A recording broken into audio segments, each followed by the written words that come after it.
Hi guys, so what you can see here is of course one of the best, most recognizable 4x4s on the road, the Range Rover. This is a 2013 model, same connections all the way up to, like, I believe the 2017 as well, and the factory interface is dated, a very dated screen, but we've done something rather special here. So you do have the factory cameras and so on and so forth, but what we've actually added onto this with a simple press of a button is CarPlay and Android Auto interface. You can see how smooth the transactions are.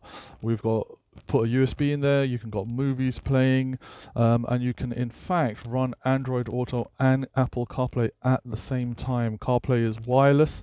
You can see the clarity and the smoothness of the screen. You can actually see it's connected at the moment to a phone wirelessly, no cables coming there from the iPhone itself.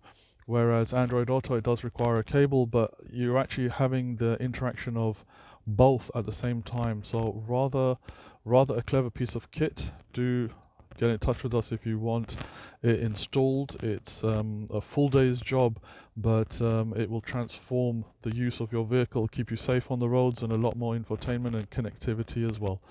Hit us up. We'll speak soon.